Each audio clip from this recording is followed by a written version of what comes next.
Welcome, and thank you for joining us today for Smartlogic's live webinar, Using Semantic AI for Investigative Analytics. My name is Ann Kelly, and I work in marketing communications here at Smartlogic. And with me today is our speaker, CEO, and founder, Jeremy Bentley. But before I turn the webinar over to Jeremy, I have a few housekeeping items. First of all, this webinar is in broadcast mode, which means all of you are muted.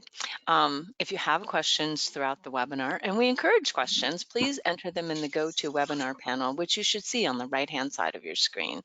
And finally, this broadcast is being recorded, and replay information will be sent to everyone who registers for the webinar one day following the broadcast.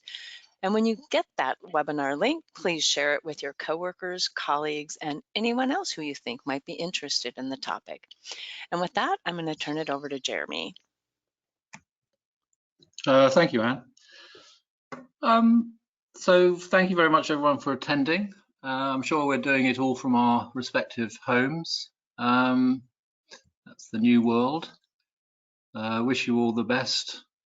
I have to confess, I'm too am at home. I have dogs, and as I'm the only person speaking, if they bark, I apologize in advance. They're not in the room, but they have a habit of getting in the room. Anyway, I wanted to talk about semantic AI in particular. Most of this webinar is centered on a use case or a case study that we did with a health services organization. But in order to set the context, I wanted to just track back, what is AI and what is real and what is hype. I think we all agree that the promise is compelling. The promise, the ability to automate next order work functions using digital labor rather than human labor is disruptive. And I underline the word next order because it is slow development. As our technology improves, we seem to be able to automate more and more complex tasks. So when we're talking about AI and the promise, what we're talking about is automating the next order of complexity of tasks, but not the highest order or the second highest order, just the next one from the one we've been at. Even though that may sound like quite a small task, actually, McKinsey think it's going to affect about 50% of the world's economy using currently demonstrated automation technologies, such as the Semaphore system that we're going to talk about here and our semantic AI platform. The ability to deliver on this promise means that organizations have to work with high fidelity, high veracity data, and that data has to be in context to the task being automated. What does that mean? It means that for every task, next order work function that is going to get automated, we have to understand the concepts and the relationships, how the data fits in context to that task. I think you know that AI gets context either from two places. One is from high quality metadata, and that's Smartlogic's great skill, and or unbiased training sets, which if anyone here has played with trying to get training sets together, assembled and unbiased, they're incredibly difficult and they cost a lot of time and effort and money to put together. But the combination of both high quality metadata and some training sets that's where AI, the mathematical algorithms that ultimately are the software, get their context from.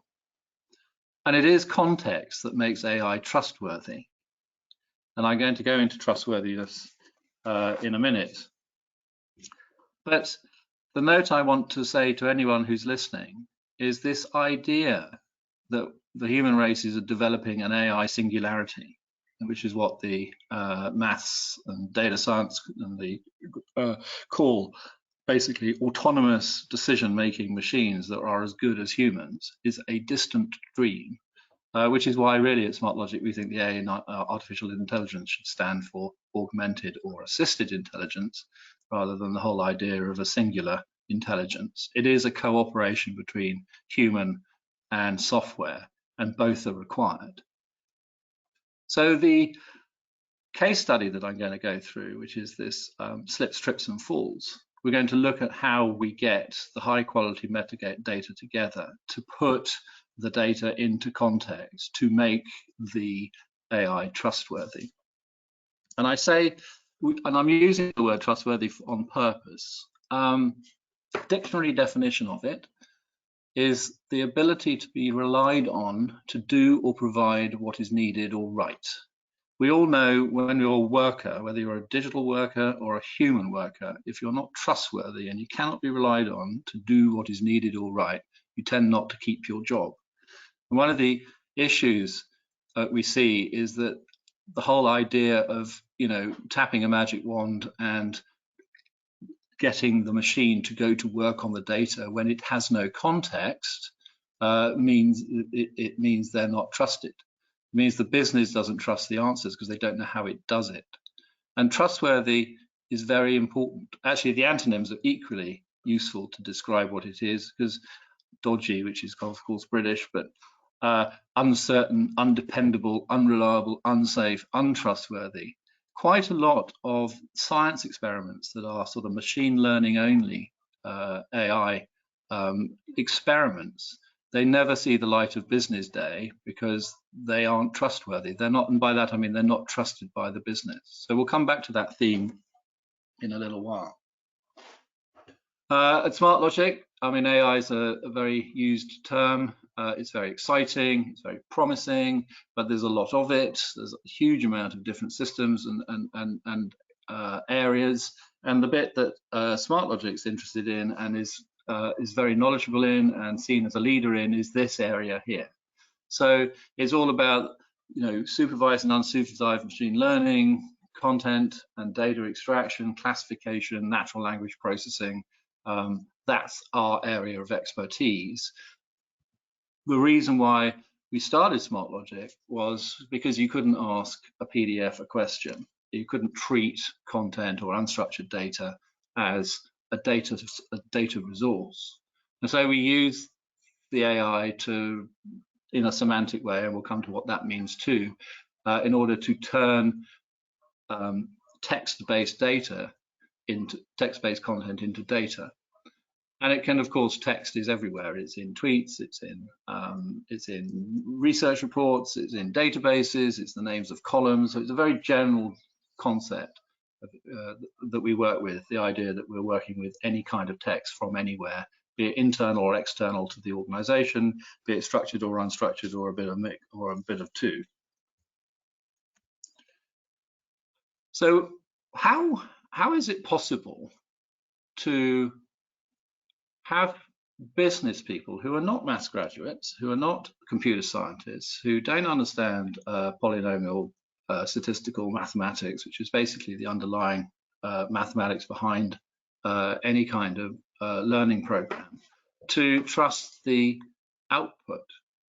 And I think it's important, context is important, because trustworthy AI, it seems to me and us at Smartlogic, that what that is people need to understand that and see that the algorithms are transparent. I put this in, this happens, that's what goes on. You don't have to understand the algorithms, you just need to know that they're transparent. By that I mean that you could be explained to, if you were asked, how they work. The second is that the results need to be repeatable. If I take some text, I throw it at the engine, 3 years later, I'm in front of the judge because I've got to explain why that text, the machine made a decision as to why that I don't know, customer was taken off the account list and reported to the authorities. We need to be able to repeat that same result 3 years after the initial decision, which leads to the third relevant side of trustworthy AI, which is our decisions that the machine makes need to be auditable. Auditable in the sense that we can look back or look at the decisions that it's making and see the data that it used, how the algorithms use them, and it will give you an answer that you can see how it worked. So that combination of transparency, repeatability, auditability allows the ability to explain to the business how this was put in and how this data came out, or this result. And it all seems to me that that combination of being able to explain the algorithms and the probe results and the decisions to the business, that the coefficient between human and machine is that it's the business subject matter experts who need to be doing the managing of the system. Because maths grads are very clever and they know lots of stuff, but they don't know the business. It's the subject matter experts inside the business that understand it. So it has to be easy to use. And those are all of the design presets behind Semaphore, so that you've got this trustworthy AI in our specific domain, which is semantics. So we come to semantics. I mean, it's getting a little bit more popular in the sense that people are starting to say, oh, yes, I want a semantic AI, and I think that will do that, fix that problem for me, that business problem for me. Interestingly, you know, because we are talking about meaning, it is the specific branch of linguistics that is concerned with meaning and the capture and communication of concepts and the relationships between them. So that's semantics. A concept is a word or phrase used so an idea can be conceived in the mind of oneself or another. A concept is a way of communicating an idea, and they're used to communicate an idea how something is or how something should be, i.e. real world versus standard practice. And that difference, real world and standard practice, is what businesses wrestle with all the time. You've got real world, we're not making, you know, we've lost 5 people. Standard is we've got a sales team of 9, something like that. And so you end up with concepts that can be either real world or standard practice. It's a rather dry word, concept, but of course all organizations communicate using it. I mean, profit is a concept, FTE is a concept, FATCA compliance is a concept, top secret's a concept. But those in isolation, until you start joining them together through relationships, right? That's how people and things are connected. And really all organizations run on the relationships between concepts, and the relationship could be profit is up due to lower fixed costs. You know, Jane Jones is promoted to SVP, the inventory of SKU is 42. So we come very quickly from sort of, you know, definitions that concepts plus their relationships is meaning. And so although, you know, that's quite a philosophical idea, basically semantic AI is software that applies concepts plus their relationships to give meaning to data using machines, which means it can do it very, very fast. You wanted a summary of that, it's the headline of this slide. We tend to talk about things, not strings. Jeremy is my string name, Jeremy, but no one knows that it's a traditional unsemantic system doesn't know that Jeremy is a Christian name or a first name, and so you want to be thinking about things, not strings, because strings are difficult. Strings are without context. Things come with a package of knowledge. So why would one consider a semantic AI layer? I think the main thing is enterprise knowledge, terminology, and metadata is relevant across the different data services and the business systems of any enterprise.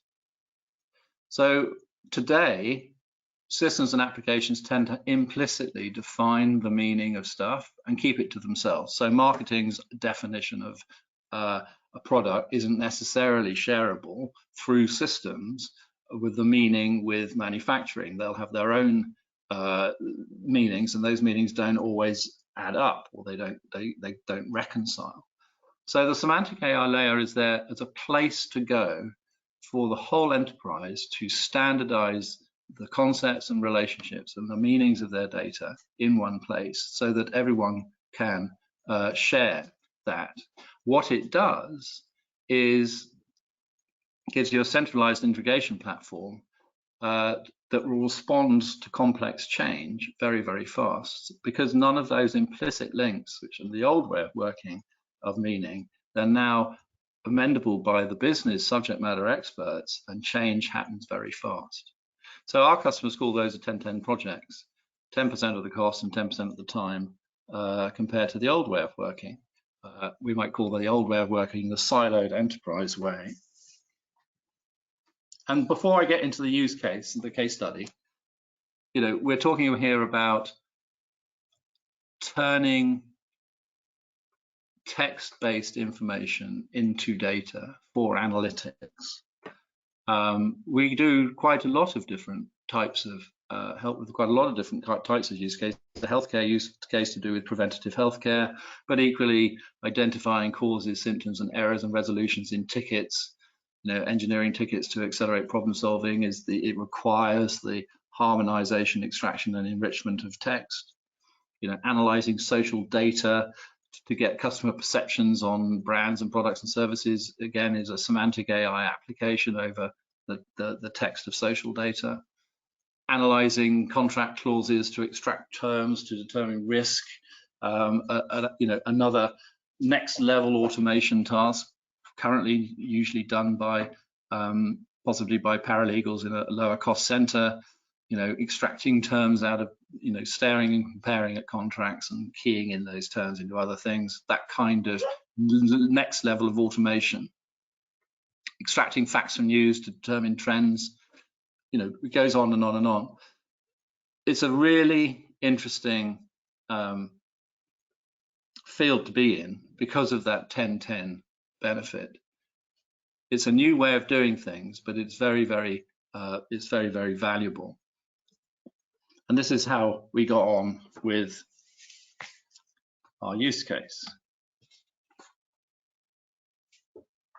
So it's called slit, strips, and falls because the customer that asked us to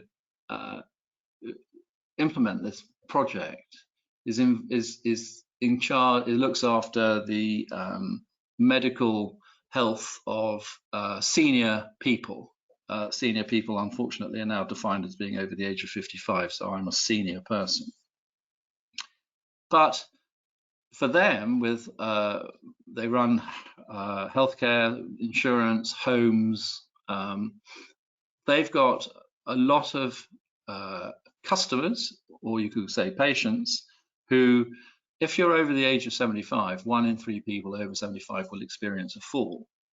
And 4 out of 10 times, that will result in a trip to hospital, a period of immobilization, expensive surgery, or occasionally, or quite often actually, death.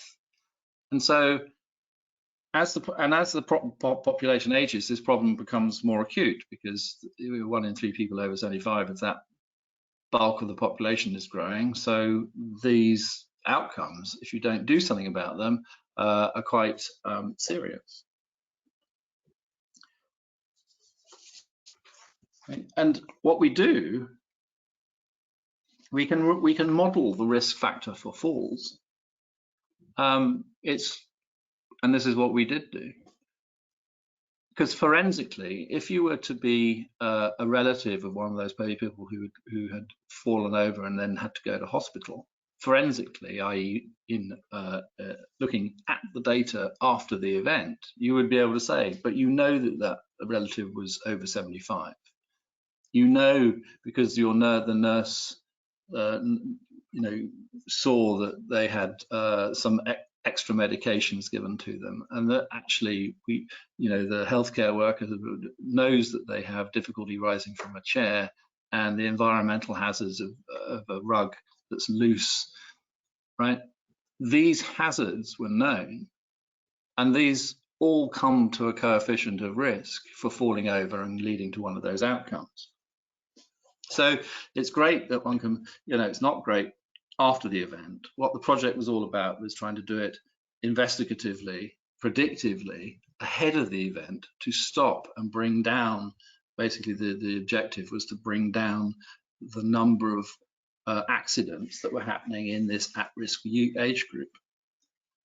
And of course, There is, again, another kind of risk associated with drugs, particularly the drugs that are listed here, which there are many and often, and there's a risk of changing drugs, adding drugs, for in old age, which can make you a bit dizzier or slightly less conscious, actively conscious. So those kinds of risks are known.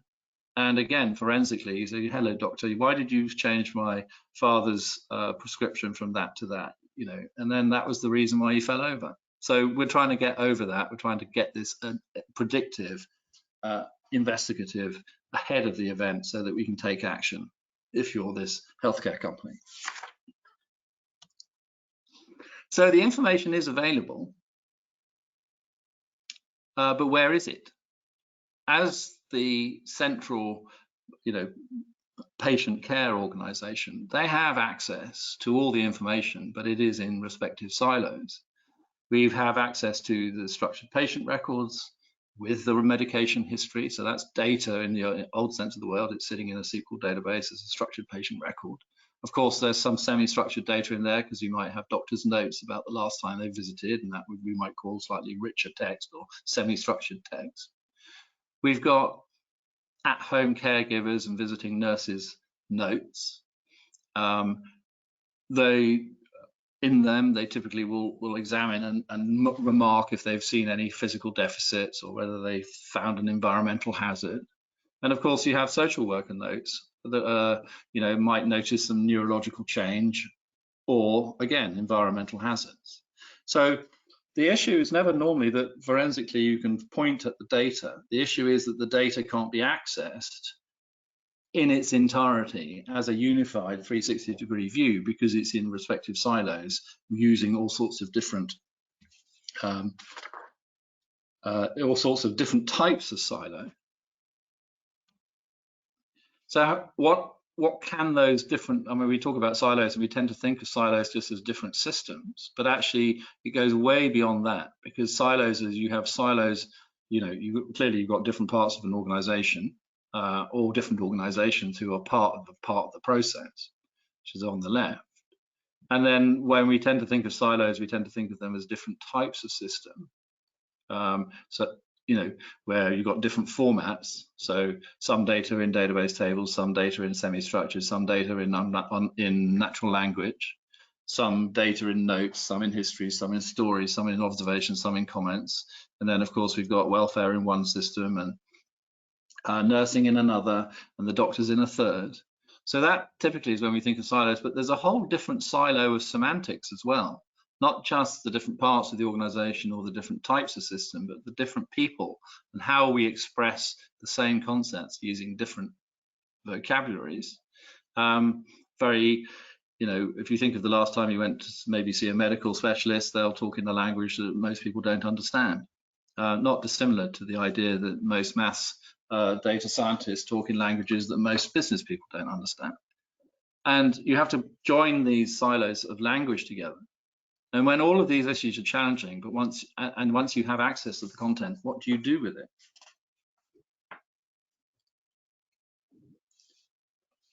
Well, of course, you use Semaphore. That's what you do with it. With using Semaphore, we were able to automate the process of extracting all the relevant facts from the individual data sources using common conceptual models. We used, in this case, we leveraged the US National Library of Medical Headings, which is known as MESH, which is an existing available open source medical subject header knowledge model. But what we had to do was we had to amend it with the new risk factors around falling. In this case, we added in the environmental hazards. So what you're seeing here is a quick screenshot of our indoor tripping hazards model, which involves absence of handrails or loose carpet, rugs, steep stairs, all the language associated with that indoor tripping hazard. And we did the same for the outdoor tripping hazards. And we did it the same, and then we brought it all together in a grand little model called falls, trips, and slips. And what that was, we've got our indoor tripping hazards, our outdoor tripping hazards, and we've included all the increasing drug links back into the drug databases, which are also linked data out in the outside, available to companies such as our customer. So by building relationships between the drugs and the drug families and the risk of falling using a specific risk increasing drugs relationship, we got the whole lot all brought together. We added in the hazards such as loose carpets, we added in, and then we now have our model of falling risk.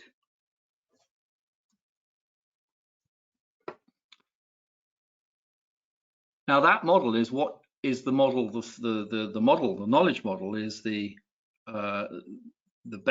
way things should be. And of course, the data is the way things are. So if you look at this infographic, it's quite carefully colored. We've got our social workers notes from which we might pick out some outdoor tripping hazards, such as access is poorly lit. We've got our indoor tripping hazards from our social worker notes that talks about an uneven carpet in the hallway and stairs. From the visiting nurses report, we've got that M. Jones complained she was dizzy during the visit, and that dizzy, it mentions dizziness, which is a transitory balance disorder, which is a risk-inducing symptom and conditions. And from the electronic health record, we got that Mary Jones, we know, which wasn't referred to as M in the other two as M Jones, she was referred to there. So you've got some harmonization to do semantically, that has been given a new type of drug, and that she's a member of the cohort called elderly. And all of that combination, this is now the combination of the data that creates the actual actual situation from the different three records here, plus the model creates what we call a knowledge graph.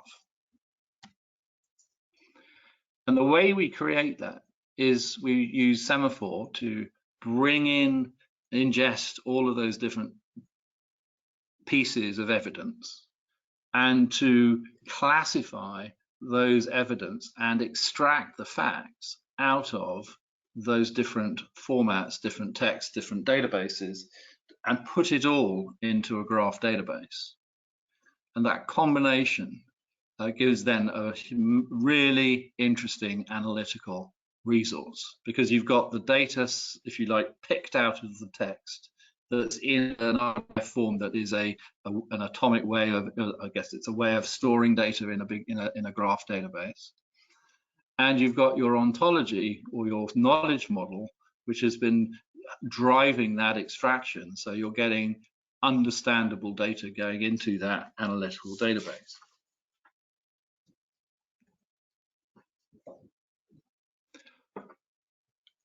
You can do all sorts of clever things with it, but firstly, a view of how you explore the knowledge model through the graph.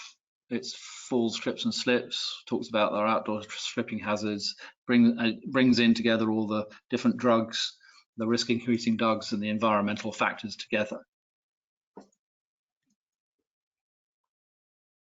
Having got that, we can now walk the knowledge graph, which is I've got this person, right, and we can see that they're on some hypnotics and sedatives, which are a type of drug which they link into other parts of the graph, and we can walk that through using a new type of query language, which is called Sparkle, which is the W3C standard semantic query language, to visually query for risk-inducing medications. Give me the name of people who are mentioned in a note that mentions an environment factor where that person also takes a risk-inducing medication. And you end up with a list of people at risk, which you can go and do something about. So that's plumbing, hopefully explained in a way that you would find it to be trustworthy. And if not, I can do a more detailed another webinar one by one. But we've got a way of going from the nurse's notes and the doctor's records and the social care records, putting it through a system that is governed by a knowledge model that extracts the data in a certain way, that if you want to say, well, why is this person, Portia McFadden, who happens to be the first person on the list, why are they at risk? You can go back and say, well, they're at risk because they were taking this drug and they actually got a broken handrail. So that trustworthiness is very important when you're dealing with any kind of analysis. You need to know, how did you get to that answer, and be able to track back and verify as a business person that the answer, satisfies you. But that list in this rather technical screen, of course, how did our customer deal with this list? And that itself is the main story, because all this technology is one thing. The combination of that with our with our knowledge expert or information, experience at Smartlogic, that gets us to a rather dry list of names. How did they use it? Well, the information delivery, the first thing they did was they proactively reached out to the identified population. And because the engine, Semaphore, could tell you why they were on that list, they were able to send round a handyman to go and do repairs in the home. They would, if it was public housing, they would liaise with the local authorities for access improvement. And they went and they screened every decision that the engine had put out, that Semaphore had put out, for basically veracity. And then they set in place a whole set of remedial actions to prevent the risk of falling over, or to lower the risk of falling over, by using the semantic AI. What they then also did, that was the first step, and we'll come to all the different results.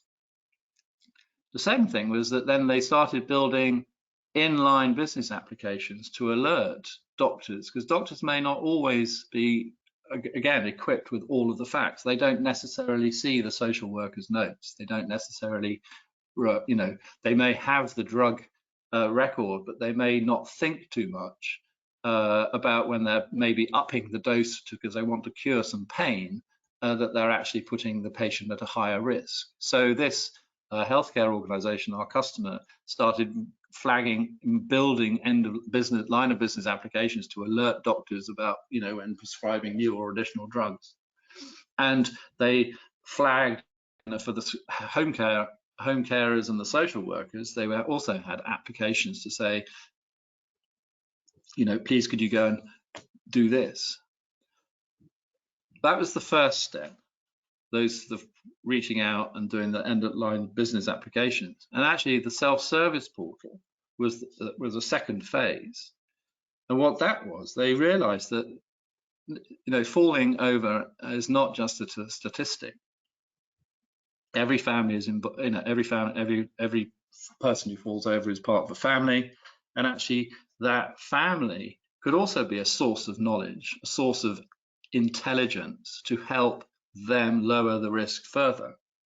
And so they developed a mobile app, a self-service portal mobile app, to give to the relatives, so that, if the daughter or son was visiting mum or dad and they felt they could report that, she was looking a little doddery today. So all of this information in real time is now coming into this semantic AI system. We're harmonizing all the data into one place, putting it into a knowledge graph, walking the graph, coming up with names, taking remedial action, doing preventative healthcare. So the results were pretty spectacular. Before, the population of the study, 28,000 residents in care homes, right? They were dealing with something like 13 per 1,000 residents per day, and they were investigating 350 to 400 falls a day. So the fall rate was 1.3%. Once they had implemented that first phase, and took the preventative action, like fixing this, putting the bulb back in the light in the stairwell, fixing the thread-worn carpet, maybe changing the drug regime. The falls went down from 1.3% to 0.167%, or from 13 per thousand to 1.67 per thousand. For the healthcare organization, they saved $18 million in hospital fees every year for that. When they took semantics, the extra intelligence that the graph database and semantics gives them, that the family and friends could do the input as well through the mobile app, that fall rate reduced even further, down to by half again. So this is a hopefully useful use of 35 minutes of your time to just understand how what starts off as a very dry subject becomes a really very relevant subject when it's put to use to do a 10-10 project in a new way, using the available data, bringing it all together, unifying it, harmonizing it, extracting the data that wasn't there at first, bringing it, crushing the silos all together so there isn't one, and then being able to do graph analytics and semantic analytics over the very, very disparate data types in order to be able to take action to, in this case, improve the lives of their home care residents.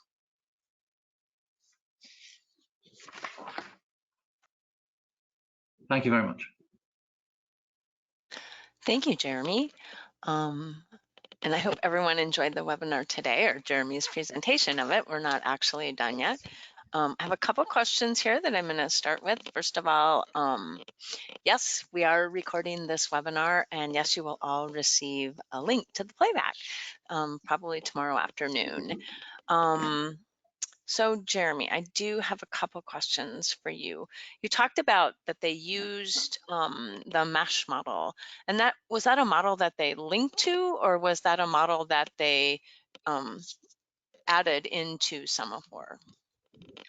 We took the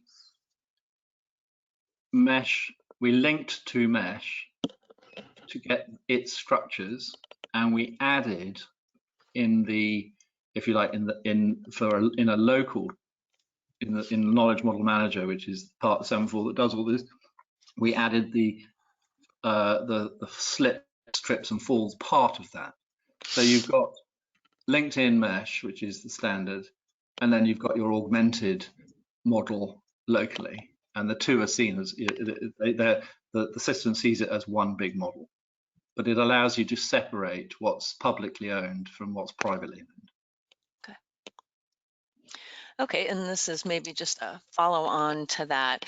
Was there a team or a group or anyone that validated that model, like subject matter experts? Could we talk about that? We worked, interestingly, this whole project from start to finish took 10 days. And we worked, our Semaphore information, solution architects worked with their subject matter experts. We're talking the people in the business, the people who understood the risk of falling, and the combination of the Semaphore architects in combination with their business people, not their technical people, but business people, got us a model together in, I think it was 3 days of actual modeling work to get it accurate. And then we set it to work on the data, and then they then did the forensics to look at what the model was coming out. There was a bit of tweaking, and then they ran it one time, and then that was the result. And now it's, of course, it's running all the time because they're permanently tweaking that, adding in new risks. They've moved into diabetes treatments and all sorts of other themes that they drive, and they now do it themselves. We helped with the first one, and they're now doing it subsequently. Great. I think in one of the slides you showed that it was an RDF graph database. And does Semaphore interact with other types of graph databases like label? Yes, we're totally agnostic, actually. It has to be an RDF graph database, but if you're following the the different types of graph database. So, for example, property graphs. They're now, with a tiny little exception of one or two of them, they now all consume RDF, because RDF is the W3C standard for graph data. So if you're a property graph or you're an RDF graph, that difference seems to have gone away now, which is quite useful. We're agnostic to whatever RDF graph database you use, which can also include property graphs. Okay. So we wouldn't mandate what you use. We will just fill your graph database with metadata and data from text. That's our job. And we will drive the analytics using the knowledge model, which is basically describes what, you describe what subject you're interested in, how you wish to walk that graph. And that's the ontology that does that for you, or the knowledge model, to use a less scientific term. Hang on. I have a question here. I have another question here. I'm gonna pop it out. What are the time intervals between the measurements of the fall rate? That was over a year. Okay. It took a while. That was the start to finish. That was the per year was the fall rate. Okay. Anybody have any other questions? I have one more question, and then I'm going to ask that, and if no one else has any, we'll move on. So at the beginning, we talk about the metadata and training sets, and were there any training sets used in this in creating No, this? Okay. we really don't think training sets are the right approach, because they are very difficult to assemble. If you have subject matter experts and you make the software work easily so you can knowledge their expertise into a knowledge model, you don't need training sets.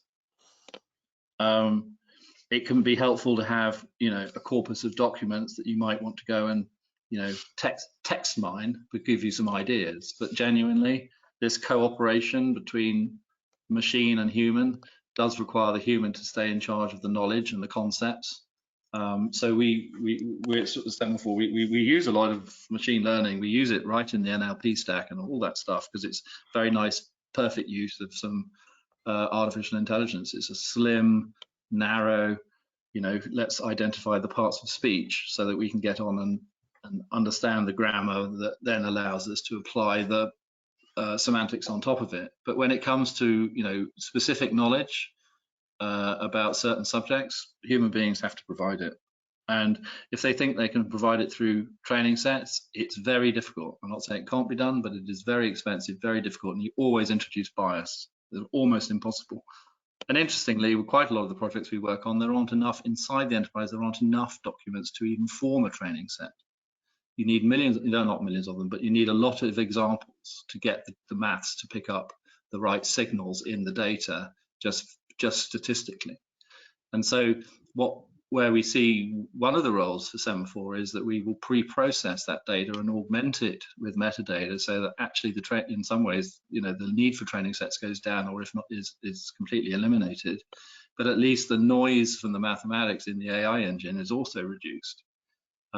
It's called the curse of dimensionality. I've done a webinar on that. Happy to do another one, or for you to look on our website and go and get the recording.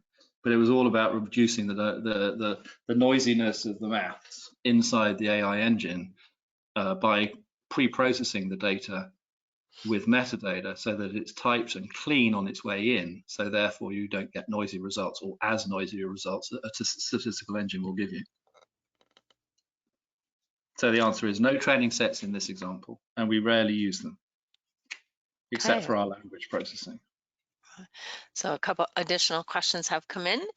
How do you input data from different silos? What formats do they have to be? And do you need to clean the data in advance? No, we take in basically data in any format. I think we can even do WordPerfect 1.3 files, for example, if they've got any of those old legacy things hanging around. Typically it's web pages, PDFs, documents, PowerPoints, but it equally can be, stuff stuck in an Oracle database as text. We take in any format, and there are many open source crawlers if you want to know how to do it that you might want to use. But you crawl over the data wherever it is, and you pass it into Semaphore, and Semaphore cleans it by applying that knowledge model to it, so that the data comes out as harmonized metadata and it's clean. So in the example that I used earlier, the harmonizing of the names or the patient numbers or whatever, that's all done within the Semaphore system. Sometimes it's called semantic ETL, but it's harmonized data by you applying the semantics to the text to come up with a norm that can then be used to unify all of the different data from all the different systems without actually having to change the data, because you're doing it in Semaphore semantic ETL there.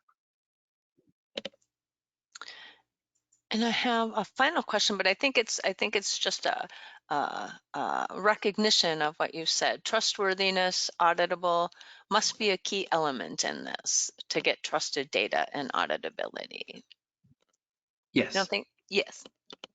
It is. And particularly when if you're dealing with compliance subjects or, life and death subjects, and of course that's where we spend a lot of our customers use it.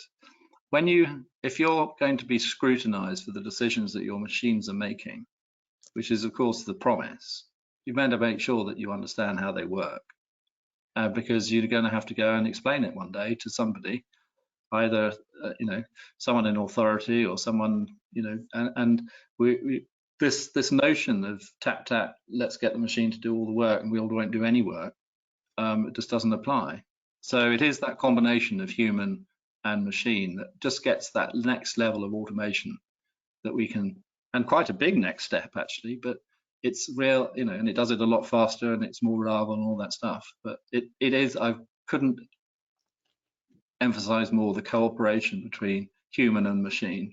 And for the humans to stay in charge, you need to trust that the machine's doing it. And just like any worker, you need to be able to scrutinize their work to see that they did it right.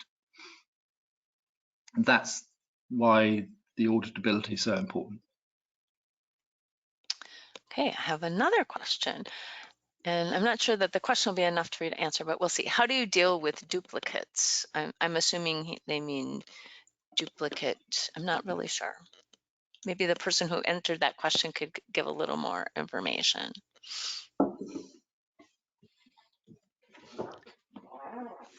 Okay. Do you have any thoughts maybe on that, Jeremy? Just the way the question is, how do you deal with duplicates? I mean, there is some stuff that you can do on the ingestion. You can, the thing of, but actually, if you give us the same document twice, we'll give you the same answer twice. That's probably the best way of saying it. It's not going to affect. It's then the data system below the graph that will then say, hey, I've got a duplicate. But Semaphore itself is an opinion engine about what's in this text. So we'll give you back the same answer. If send us 100 documents that are all the same, we'll pick out the same data every time and send it back, right? Unless the knowledge model has changed, in which case you might get a different answer, which comes to an idea of versioning. So because you need to know, if you're 3 years later, you need to know what version of the knowledge model you were using in order to be able to repeat the same decision. But that's how I would answer that question, is we're not worried about duplicates as a system, but the database, the graph database is, and they have all sorts of duplicate removal tools, depending on which one you select. So he did provide a little bit of additional information. So in terms of duplicated patients, and then he had a subsequent question. So sample size doesn't matter. No, sample size doesn't matter. Okay. And in fact, one of the great things about not take sample size does matter when you're doing training sets, because you have to have a sample size that's large enough. And in many businesses and many work functions, I think of things like standard operating procedures that are really the lifeblood of, say, a pharmaceutical business or how things do in a manufacturing business. You don't actually have enough standard operating procedures of different types to be able to train a machine to do the extraction. So standard operating, documents where there isn't a sample set, when there isn't a big enough sample, you can't actually do it using machine learning because you haven't got enough to learn it, teach it. Whereas with a knowledge or a semantic approach, you don't care about the sample size. You just care about what it is you're looking for, which is as exemplified in the knowledge model. Okay, I think that's it for questions. I don't see any additional questions. Thank you so much, Jeremy, for your time and sharing your time and expertise with us today. And thank you everyone who joined us. I hope you all have a great day. Yes, And thank you. And please stay well. yes.